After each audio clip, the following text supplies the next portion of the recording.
ओम नमः शिवाय। राधे राधे दोस्तों, सबसे पहले आप सभी को सावन सोमवार की ढेर सारी शुभकामनाएं। आज की वीडियो में सुनिए सावन सोमवार की व्रत कथा।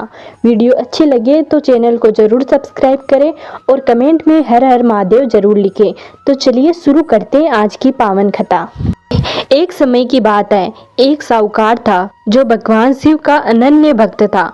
उसके पास धन धान्य की कोई कमी नहीं थी, लेकिन उसके कोई संतान नहीं थी। इसी कामना को लेकर वह रोज शिवजी के मंदिर जाकर दीपक जलाता था। उसके इस भक्ति भाव को देखकर एक दिन माता पार्वती ने शिवजी से कहा, प्रभु, यह साहूकार आपका अनन्य भक्त है, इसे संतान का कष्ट है, आपको इसकी मदद करनी चाहिए। भगवान शिव ने उत्तर दिया, हे देवी, इस साहूकार के भाग्य में पुत्र का योग नहीं है। यदि इसे पुत्र का वरदान मिल भी गया तो वह केवल 12 वर्ष की आयु तक ही जीवित रहेगा।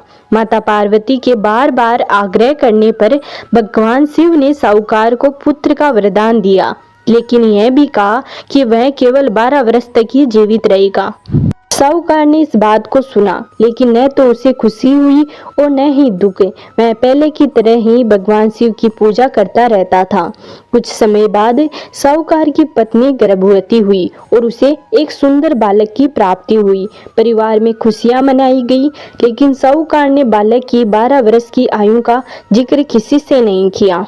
जब बालक 11 वर्ष का हुआ तो एक दिन साहूकार की पत्नी ने उसके विवाह के लिए कहा।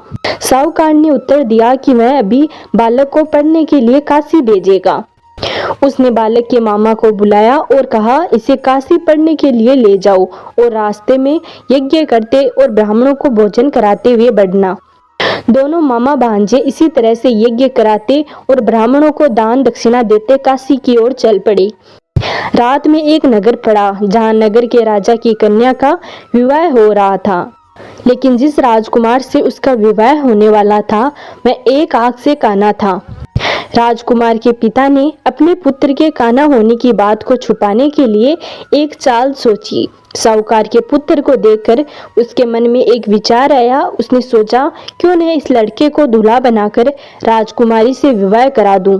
विवाह के बाद इसको धन देकर विदा कर दूंगा और राजकुमारी को अपने नगर ले जाऊंगा। लड़के को दूल्हे के वस्त्र पहनाकर राजकुमारी से विवाह करा दिया गया, लेकिन साहूकार का पुत्र ईमानदार था। उसे यह बात न्याय संगत नहीं लगी।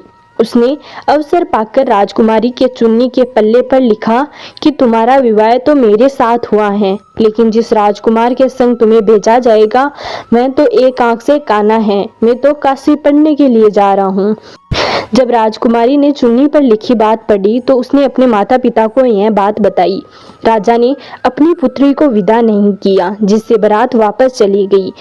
दूसरी ओर साहूकार का लड़का और उसका मामा काशी पहुंचे और वहां जाकर उन्होंने यज्ञ किया। जिस दिन लड़के की आयु 12 साल की हुई उसी दिन यज्ञ रखा गया। लड़के ने अपने मामा से कहा कि मेरी तबीयत कुछ ठीक नहीं है। मामा ने कहा कि तुम अंदर जाकर सो जाओ। शिवजी के वरदान के अनुसार कुछ ही देर में उस बालक के प्राण निकल गए। मृत भांजे को देखकर उसके मामा ने विलाप करना शुरू कर दिया। संयोगवश उसी समय भगवान शिव और माता पार्वती उधर से जा रहे थे। माता पार्वती ने भगवान शिव से कहा, स्वामी, मुझे इसके रोने के स्वर सहन नहीं हो रहे हैं, आप इस व्यक्ति के कष्ट को दूर कर दीजिए। तब जब भगवान शिव मृत बालक के समीप गए तो यह बोले कि यह तो उसी साहूकार का पुत्र है जिसे मैंने 12 वर्ष की आयु का वरदान दिया था। अब इसकी आयु पूरी हो चुकी है। लेकिन मातृ भाव से विभोर माता पार्वती ने कहा कि हे महादेव, आप इस बालक को और आयु देने की कृपा करें, अन्यथा इसके वियोग में इसके माता पिता भी तड़प तड़प कर मर जाएंगे। माता पार्वती के आग्रह पर भगवान शिव ने उस लड़के को जीवित होने का वरदान दिया। भगवान शिव की कृपा से वह लड़का जीवित हो गया। शिक्षा समाप्त करके लड़का मामा के साथ अपने नगर की ओर चल दिया। दोनों चलते हुए उसी नगर में पहुंचे जहां उसका विवाह हुआ था। उस नगर में भी उन्होंने यज्ञ का आयोजन किया। उस लड़के के ससुर ने उसे पहचान लिया और महल में ले जाकर उसकी खातिरदारी की और अपनी पुत्री को विदा किया। इधर इधर साहूकार और उसकी पत्नी भूखे प्यासे रहकर बेटे की प्रतीक्षा कर रहे थे। उन्होंने प्रण कर रखा था कि यदि उन्हें अपने बेटे की मृत्यु का समाचार मिला तो वो भी अपने प्राण त्याग देंगे। परंतु बेटे के जीवित होने का समाचार पाकर वह बेहद ही खुश हुए। उसी रात भगवान शिव ने व्यापारी के स्वप्न में आकर कहा, हे श्रेष्ठी, मैंने तेरे सोमवार के व्रत करने और व्रत कथा सुनने से प्रसन्न होकर तेरे पुत्र को लंबी आयु प्रदान की है। इसी प्रकार जो कोई सोमवार व्रत करता है या कथा सुनता है और पढ़ता है, उसके सभी दुख दूर होते हैं और समस्त मनोकामनाएं पूरी होती हैं। तो ये थी सोमवार व्रत की पावन कथा। तो चलिए अब जानते हैं सावन सोमवार की पूजा विधि के बारे में। सावन सोमवार व्रत के दिन सूर्योदय से पूर्व उठ जाए और स्नान आदि करके स्वच्छ कपड़े पहन ले। इस दिन काले रंग के कपड़े भूलकर भी न पहने। इसके बाद शिव मंदिर जाकर शिवलिंग का जलाभिषेक करें। अगर आपके घर में शिवलिंग है तो उसी का अभिषेक करें। इसके बाद महादेव को सफेद चंदन लगाए और उन्हें भांग, धतूरा, बेल पत्र, आकड़ा आदि चीजें अर्पित करें। फिर भगवान शिव की प्रतिमा के समक्ष शुद्ध घी का दीपक जलाएं। इसके बाद सावन सोमवार व्रत की कथा सुनी और भगवान शिव की आरती करें। अंत में भगवान शिव को भोग लगाएं। इस बात का ध्यान रखें कि व्रत वाले दिन सुबह शाम दोनों समय भगवान शिव की पूजा करनी चाहिए।